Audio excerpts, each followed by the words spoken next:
Welcome to Houston Sports Talk with your host, Robert Land. Thanks for checking into the best Houston sports podcast. And joining me for this one is James Christopher, host of the GO GO ASTROS podcast. Great to have you on the show, James. And before I get into the current Astros, I'm wondering what's your Astros fan origin story? How long do you go back with them now? Oh, I mean, so there's a picture of me at 3 in 1981 wearing Astros stuff. My first sort of real memory, and I asked this on my show, Let's Get To, the first time baseball ever broke my heart was 86.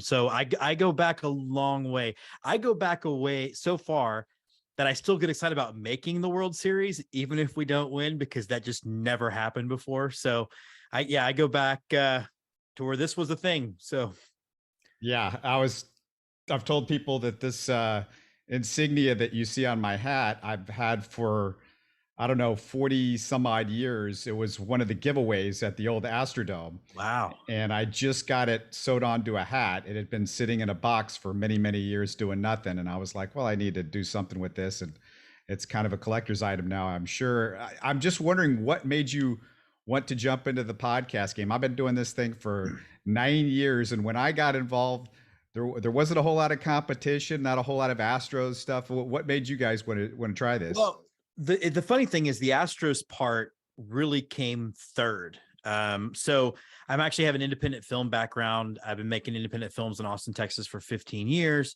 I grew up in Houston, but lived in Austin after going to UT. And we also started a film festival, and the festival kind of became all encompassing to the point that I wasn't making films anymore. Had wanted to really to really explore my love of baseball at the minor league level. And so we started our show, Let's Get To, and it's gotten pretty big viewership. It's being considered for a streaming network that I will not mention because I'll ruin it. But we used to have a segment on there called GO GO ASTROS, and it became really clear, especially post scandal, that we were getting two groups of people that maybe were contradicting itself. So GO GO ASTROS kind of became its own thing as a way to have a clear way to market it, and then also making sure that we're getting actual Astros fans listening to it, because our take on the scandal was maybe a little different. So the scandal kind of pushed us into what we were planning to do in the first place, which was splitting out the two shows. We also have a Major League Baseball show called The Joys of Mudville, because again, we want Let's Get To be all about minor league baseball. So it was all about like really creating three separate products, so that way the one product wasn't muddled and confusing. Yeah, I got in this when the Astros were terrible, so we didn't even think anybody would care about the Astros when I started off. It was just, all the Houston sports, Astros, Rockets, and Texans. And it's weird now because I feel like now a lot of these shows are just geared toward one particular fan group. And when I was a kid, if you were from Houston, anybody with Houston on your shirt, you're rooting for. But some people have now, it's like, well, I can only be Astros or Rockets or it's too much for them to root for all three different teams. So it's got a lot different over the years. And here's the thing, this is where your viewers will turn me off, but I'm not a Texans fan. I was raised a Cowboys fan in Houston. And I think it's because my dad became a football fan when the Oilers didn't exist. And he was a policeman. It always bugged him that they wore the same color as the Oilers. I don't know why, but he did. He would say that. And so I have three brothers. Two of us are Cowboys fans. One of us is a Texans fan. And it makes for an interesting Thanksgiving for sure. Oh my, yeah. And we're going to be talking about Texans and Cowboys not too long. A few months from now, they play for the first time in 4 years. It's weird this year. They're no longer doing the preseason games, but they're playing for real this year. So that should be pretty fun. Before we get to the Astros today, let's just remind everybody that if you're watching or listening, you can support the show by subscribing on YouTube if you haven't already, and by dropping comments for us on the YouTube videos. Let's hear your takes on the shows, or simply just tell us what you enjoy about the content in the YouTube comments. All of it helps us out quite a bit. And James, we're just months away, 2 months away, I should say, from the playoffs. It's hard to nitpick when you're hovering around first place in the American League. Yeah. But what's your biggest gripe right now? The funny thing is I don't really have a gripe about the Astros. I have, I guess I have mild annoyances, but when I look at the fact that I might be annoyed about a thing and that they're on pace to win 103, 105 games, what it tells me is my knowledge is limited compared to the people that are managing stuff. I mean, I don't understand why Mancini's not in the lineup tonight, right? Like I get all of that. But I've never really taken to the sort of Twitter, I guess the Twitter trend of airing all of the whatever grievances I have, because again, they're small, they're minor, if they're anything. I honestly think my biggest gripe about the Astros, and this is going to be weird, but I kind of think our uniform sets become boring. So there you go. I think we need a refresh to go back to similar to the logo you have back there, where it was cutting edge and fresh. I think our home whites are the most boring uniform in baseball. How about that for controversy? Yeah, as uniform goes, I'm not a big fan of the jumpsuit on the new uniforms. The Monday, this year's big hit. I love the top. I love the jersey. I don't mind the hat at all, but I don't like the jumpsuit. I mean, jumpsuits, didn't they go out in the 80s with aerobics and stuff like that? And they do this in the NFL too, and I don't like it either there. Well, I think it's too, like, doesn't it make such a big difference when you see Jose Altuve with this pants up? So now you've got orange and orange. It just seems to me, it makes a world of difference versus, and I've never liked it when people wore their baseball pants like a pair of Dockers anyway. Like I think baseball pants should be worn high. But yeah, I think it makes such a big difference when you only have 2 or 3 guys wearing with the high orange socks and everybody else looks like, again, like they're in a jumpsuit. And, I'm definitely, maybe there'll be a tweak next year with either white pants or orange pants or something. The only thing good about the Space City lower part of the uniform is I do like it when Altuve and some of the other guys wear the rainbow socks. Those are really cool. What about the team on the field as we go to the playoffs? Is there anything that concerns you as far as their ability to make a playoff run, as to how they're designed, or any part of the team at this point that gives you real concern? I mean, honestly, no. I am curious as to how they're going to manage the pitching, almost from just an intellectual exercise, because we all know that Lance McCullers is coming back. I know people are freaking out about his rehab starts. It means they don't understand what a rehab start is for. I have a lot of issues with Astros Twitter, I guess. But so, yes, for me, I'm not terribly concerned about any one thing. I do think if we were to look at each team and say who got the most better, probably the Yankees did a little bit more to improve themselves, although they have a big injury now, and Montas definitely choked away the bed in his first start. So to me, if they keep hitting and or really get consistent with the offense, I think pitching shows up in the playoffs. I think it's a better team than last year, despite the offensive disparity. And I think if they can do that, then I think that they will have a better run in October.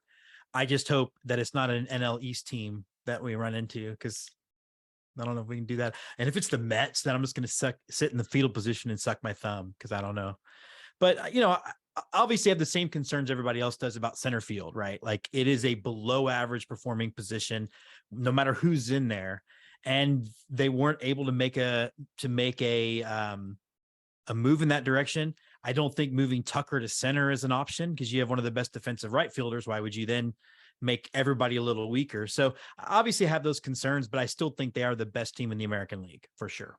Yeah, we're going to get back to Tucker and center field in just a second, but you just sort of threw it in there for a second. Astros Twitter, and that's something that you had messaged me about as a potential of maybe one of your gripes. And my thing with Astros Twitter is I love the passion. This is about the most passionate our fan base has been in Houston, but with passion comes responsibility. And I went to school at the University of Missouri. I was around a ton of St. Louis Cardinals fans, and it's one of the smart. No, it is the smartest. It's the smartest fan base in baseball for sure. And we got to be better than that. We got to be St. Louis Cardinals intelligent. This is time for us to step up as a fan base. When you're good consistently, you've got to know what you're talking about. You just can't talk. especially if you're going to go after Yankee fan, who a lot of those guys are like Cardinal fans, a little bit more intelligent. For me, what it is, it's the knee-jerk reaction to anything bad. They're not watching baseball at all. Like they're watching a college football game. I understand one loss in college football really can wreck your whole season. So totally get that. But for me, like you said, you got to be smarter. You got to understand the game better.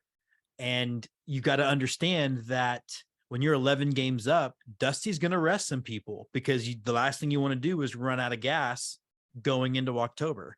And yeah, playing a team like Seattle where even though we kicked the crap out of them, they are going to play every game like they have to win. And that's not going to serve them well in October when they get there. There's a reason why you want a first round bye in these playoffs, because they're going to eat themselves up. So I just really wish that they would watch it like baseball and not watch it like football. You mentioned Dusty, and he has got to get on the same page with James Click, or maybe I should say vice versa, because I'm wondering, did James Click waste too much trade capital on Christian Vasquez since Dusty plays him as a backup? Not saying Emmanuel Vasquez and Wilyer Abreu are huge losses, but just a plain veteran backup could have been a little bit cheaper if this is what they're going to do, because after this year, Vasquez can walk and probably will, especially if you didn't play him for 2 months. Well, with instead of, putting out their Maldonado, maybe put out your best player. It's interesting because, I think my thought was going to be when Vasquez got here, and it could still, I understand him not playing for the first couple of games. And I was griping about it. Actually, I met a bunch of Astros fans at a Brooklyn Cyclones game of all places this past weekend. And we talked a lot about, and a guy that I really respect brought up the fact that, a catcher, it's hard. You can't just throw him right in there because he doesn't know even just the sign. All that stuff is different. My hope is that we'll settle into Maldi for 3 and then 2 for Vasquez. Keep everybody fresh.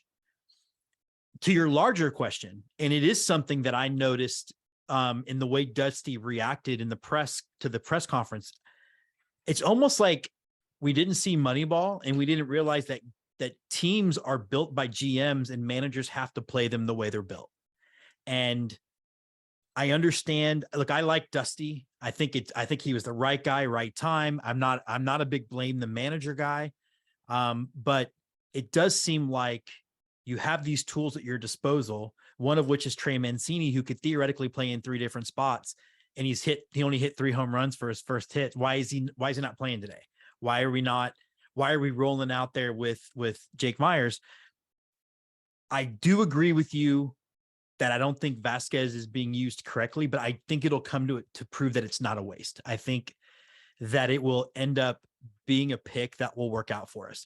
Whether he comes back or not, that's a great point. I don't know. I think Maldonado will be the catcher next year. I think that's a fact. So yeah, I don't know. It's always hard. It's always hard to figure that out. I do wish that James Click and Dusty Baker would get in a room together and say, listen, this is the strategy. And if you don't play the team based on the strategy, what are we doing here? Yeah, the one thing that I will say with Jeff Luhnow and AJ Hinch, along with a lot of the other good things that they did, they were always on the same page, it seemed like. And there seemed to be this discussion, and maybe there has been, but I just find it surprising that James Click would have done what he did considering what Dusty is doing. And the Mancini thing, at least there's an argument of flip-flopping guys around, but there is no question. There is a huge difference between Vasquez and Maldonado at this point. He makes the point defensively, but the numbers, we've talked about this already on our show, that the numbers show that Vasquez is also a better defensive catcher than Maldonado is right now. This is purely about pitcher management. But I'm going to push back on the James Click should have talked to Dusty. I think in the modern area of baseball, the GM is much more valuable than the manager. And Dusty, if he really wants to win the ring, should trust the fact that we live in a sport that's based on analytics, and you're managing the team that's the best at analytics. So maybe listen to what you're being told to do, sit back, take a nap, and get your World Series ring. That's what I think. Yeah, and you can still play the other guys. There's going to be days off. We get it, and Dusty knows that, and that's one of the things that I agree with him on. You play this for the postseason. You don't play for the regular season, and I can't argue with that By the way, we're talking a lot about the trade deadline. If any of our listeners missed, go back and listen to my show with Kenny Van Dorn on the Astros trade deadline. He knows the minor leagues backwards and forwards, did a beautiful job dissecting those trades. All right, James, the best acquisition the Astros made this year isn't any of those trades.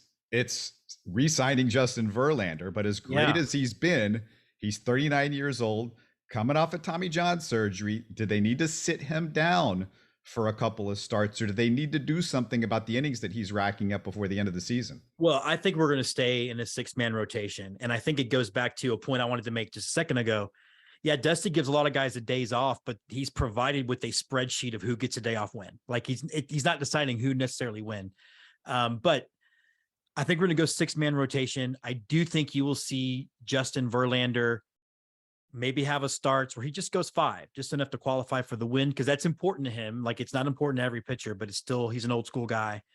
But I do think you will start to see, I think you'll stick with the 6-man rotation, and then you'll figure out which of those rotation arms will go into the bullpen for the playoff roster, or who doesn't make the playoff roster. But I do think you'll start to see Verlander dial it back a bit as we get into September, closer to October. He was 2 years younger. This was pre-Tommy John surgery and all of that.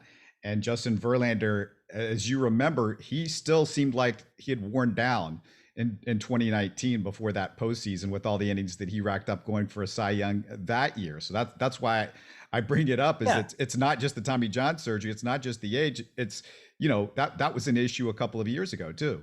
Right. And one of the things that I would say though, is it seems like he's a different pitcher now. Like, he's not necessarily gunning for strikeouts. His pitch count's been much more efficient going into some of these starts. But I do think that he's a smart enough guy to be able to look at how he performed in that World Series. It's always funny to me too, because I always push back on the whole should have brought, if we would have put Cole and we would have won. Cole stunk in game 2 as well. So if Cole doesn't stink in game 2, we're not in game 6 and it's fine. It's always funny how you can dissect it that way, but I do think you'll start to see, to your point, Verlander taking some breaks and maybe skipping a start here and there. Maybe you'll see him in the early September and then make his last few in September to keep at the end to keep the rust off. But I do think he's smart enough to know he's going to have to start dialing it back. All right. You talked a little bit about it earlier. I want to blow it up a little bit because Jake Meyers, his OPS hovering around 600. With Mancini, Aledmus, and Jordan all capable of playing left field, I assumed we'd rarely see Meyers play since Chas McCormick's been so much better than Jake in center field. But then Kyle Tucker goes out. And I hadn't even considered this, James. McCormick is the only one that Dusty feels comfortable with subbing for Tucker in right field, meaning any injuries to not just Chas, but any injuries now to Tucker means Meyers has to play center field, because now you got to move Chas over to right field. So I guess the bigger dilemma that you've got is now that Pedro Leon is injured at the moment in the minor leagues because he got, hit in the face and terrible injury. Is there anybody in the minors that you could consider giving a shot instead of, Jake Meyers, I should say, because I mean, what do you do? I mean, it's almost like you're forced, even with all of these bats that the Astros have that are better than Jake Meyers. He's the only guy that can play center field, and then Chas is the only guy that can play right field other than Kyle. I would be playing Chas in center until the event in which Tucker gets hurt, and then I would play for it. Then I would deal with that when we got there, right? Like, I don't think there's any excuse for Jake Meyers to be playing in center field. And honestly, too, his defense hasn't been great. Like, it would be one thing if, we fix the lineup a little bit, Yuli's hitting again, so there's fewer holes in the lineup. We can deal with the defense-only center fielder, but he hasn't had a good defensive year either. And I don't know if he came back too fast. I don't know, I don't know what happened, but I would be playing. And for some reason, I think Dusty doesn't like Chas McCormick. Like, I remember all the time Siri played. I thought Siri had naked pictures of Dusty's wife, but it turns out maybe Dusty just doesn't like Chas. I would be playing Chas in center field until which point there was an injury to Kyle Tucker. And then at that point, our hopes of going far in October just took a nosedive anyway. So, but for me, I would not be using Jake Meyers very much at all right now. Yeah, me neither. It just seems like the obvious thing is to not use Jake Meyers, but it's like if I always make this point, James. I said Dusty's kind of like the guy. He's the one that at Christmas, you gave him the toy. If you didn't want him to play with the toy, you should have given him the toy. Yeah. And you cannot give Justy a toy or he's going to play. He's going to play with this Mauricio. And he's going to take the Mauricio Dubon out of the package and he's going to play with it. You gave him Mauricio Dubon. I tell you what, though, I would take Mauricio Dubon over Jake Meyers starting in center because at least Dubon doesn't strike out a lot. Yeah, he's not hitting very well either, but he doesn't strike out a lot, which means he puts the ball in play, which means you can still have situations where you can get RBIs with productive outs. Meyers is a strikeout machine. Isn't he striking out about 48% of his at-bats right now? Oh, it's a ton. That's ridiculous. And so I feel like, I don't know. I feel like Dubon for me, because of his at least of his contact rate, I would be playing him over Meyers, but I'd still be playing McCormick over both of them. What are you looking at as far as, how do you construct this lineup once everybody is healthy? And right now I'm scared to death because it doesn't look like Michael Brantley's healthy. So who do you put in the tool? I think Dusty just was like, well, I'm going to roll with Yuli, but the guy should not be playing right now over Mancini. Yuli looks like a shot guy. And that's another thing. James Click's better say to him, hey, look, we need to have a little discussion about this because I know you're really set on Yuli playing, but he's not going to be playing next year. And I want Mancini to be happy and feel comfortable. And he's the guy that probably should be playing once we get into the playoffs because Yuli he doesn't have, I get what you see on the baseball card, Dusty, but the baseball card this year is not good. And he's 38 years old, or at least 38. Who knows how old he is? I think he's sort of worried about Yuli and upsetting clubhouse chemistry. And that's, of course, something we can't really measure. I don't think it's a good enough reason. I think you can sit Yuli down and say, listen, this is the situation that we're in. I have been impressed with how Yuli has taken to the 2 spot. He's almost hitting in the 2 spot the way it used to be back in like the 80s and 90s, where he's kind of slapping the ball around. I kind of dig that because it reminds me of when Steve Finley played for the team and he would just poke it through when Biggio was on first. But I don't know. For me, I think in the modern era of baseball, you put your best hitters to the front. And one of the things that bothers me about Dusty's lineup is he'll sometimes go waste of a lineup spot, good hitter, waste of a line. It's almost like you're creating no RBI opportunities because you've got these automatic outs staggered through in. So, I would definitely, I think, keep Bregman at third. I like Yordan, obviously, in the cleanup spot. I like Tucker fifth. The 2 hole again, it becomes really, really difficult. It seems like if you're not looking for home runs out of it anymore, Yuli's as good a guy as any to put there. Yeah, I'm not sure what you do come the postseason because Yuli, he shouldn't be starting over Mancini. I mean, if it means putting Aledmus Diaz in left field, if Brantley isn't playing, I play Aledmus Diaz. Aledmus Diaz he's got an OPS near 1,000 since early July. And he was a good hitter in his career before he started getting injured. It shouldn't be a big surprise. And I think for the record, I agree. I think Mancini should be playing. And if you play him first base 4 times a week and then you let him DH 2, I mean, whatever that you want to do there to keep everybody fresh, but Mancini should be the starting first baseman, in my opinion. A couple of podcasts that we did last week, and one of them, I think, I'm sure you guys have talked some about it, but we talked to Jerry Trupiano, who is legendary Houston sports guy back in the 70s and 80s, called the Astros, the Rockets, the Oilers, Expos, Red Sox voice. And we remembered Vin Scully and Bill Russell with him. And Vin Scully, of course, he got to know. People need to go back and check it out. I was crazy busy last week, had 4 different podcasts. But what were your thoughts about Vin Scully and what kind of relationship to Vin Scully did you have as a baseball fan? Well, I mean, I think first of all, my thoughts were with everyone else that there goes probably the best to do it. And I fight for Milo Hamilton, but I think Vin Scully's probably the best to do it. And I don't know that you'll ever have it done that way again, because and again, the platitudes I'd give is the fact that he let the play sometimes speak for itself. He wasn't trying to make himself the star of the moment. And when I think about Alan Ashby interrupting the Chris Burke home run call, right? Like he has to be part of it.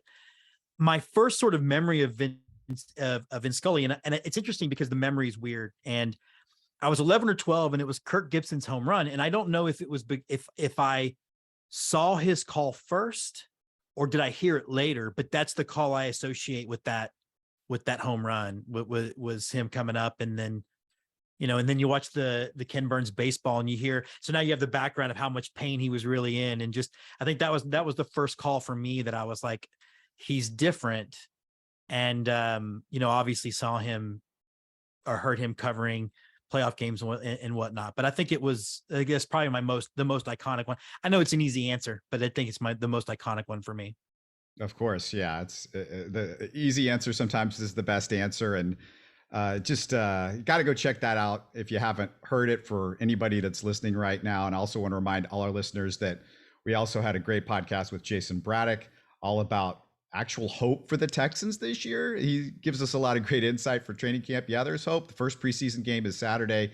Look for our podcast breakdown after that one. And I know you're not a Texans fan, James, but we're going to be watching the Texans this weekend for the latest all of that. If anybody's returning from vacation, you got 4 shows this past week, so go check them out. James, I know you guys are super busy also over there at Go Go Astros. Every time I look up, you guys are putting up content constantly, and I just wonder how can people find what you're doing and follow you guys on social media as well? Yeah, the best thing to do is to go find Let's Get To the Show with the number 2. And we have a link tree there, which links to Let's Get To, it links to Go Go Astros, and it links to Joys of Mudville. And then we're also going to be doing, I'm actually super excited about it, and is the guys who do Joys of Mudville with me, Andy Tom Chestnut, Scott McIntyre. Andy's an Aggie grad. I'm a Longhorn grad. Scott's an Arkansas fan. So we're going to be doing a college football show called Yell, Fight, Suey, which we're super excited about. We're going to get into some college football, which is, I think, my second sports passion after baseball. So, but yeah, just go to Let's Get To the Show on Twitter, and you can find our link tree and all the cool things that we're doing. Our minor league baseball season's progressing, and we've been all over the place. So I think I've traveled 22,000 miles watching minor league baseball games this year, which is almost the circumference of the earth. Wow. That's unbelievable. Yeah. Wow. Just with these gas prices too, Yeah, that's a lot of money. That's a lot of money you're shelling out. I barely leave the house anymore because the gas prices, but first of all, I want to thank you. And I love having more Astros voices out there. The more, the better. The more intelligent conversation out there, the better. So thanks so much for coming on the show. And thanks so much thanks for having me. This was fun. Yeah, this was a blast. Hold on for just 1 second, because just for my listeners out there, I feel like I can't end this one without tipping my cap to the incredible Olivia Newton-John. And I wish I had a sports angle, but the only thing that I can think of is the scene in Grease where Danny's trying to impress Sandy by being a jock, and he tries baseball, and then he fights with the umpire, then he trips over the hurdles. None of it goes well. What was the line? While you guys were stealing hubcaps, I lettered in track. Yeah. And look, there's a whole generation of us that would have done anything to impress Olivia Newton-John. And when I was a kid, I was in love with that angelic voice and those incredible eyes. And as we both aged, though, it's just way more. It was her kindness, compassion, generosity, strength. Oh my God. And yeah, that's the other thing I was going to say. Toughness, fighting personal tragedies, just fending off cancer for nearly 30 years. She gave back to the environment before it was the cool thing to do. One of her albums actually was made out of recycled material. This goes back 32 years. She was putting, what you can do for the environment inside the album, 10 Things to Do. She created a cancer clinic. She gave her time and resources to children and animals. And she did it all while maintaining just the most humble quality and unpretentiousness, if I can say that word right, that made her a real sweetheart. And, I just got to say, thank you, Olivia, for giving us everything you had and more. Hopelessly devoted, forever, babe. Well, And I'd like to follow that up with just rest in peace to Roger Mosley, who we lost the same day, played TC in Magnum PI, the coolest helicopter pilot ever. So yeah, the other day was a pretty rough day for celebrities, but rest in peace, Roger Mosley. Yeah, Mosley for sure. And just can't say enough about how much I love Olivia. I'm going to go find Xanadu, play it again, and we'll talk to you guys later. You're listening to Houston Sports Talk. Don't forget to follow Houston Sports Talk on Facebook and Twitter. Subscribe to us on iTunes, Spotify, the Google Podcast app, or the Stitcher app. You can support us by giving us a 5-star review on iTunes or by telling your friends about us. Spread the word, everybody. Thanks for listening.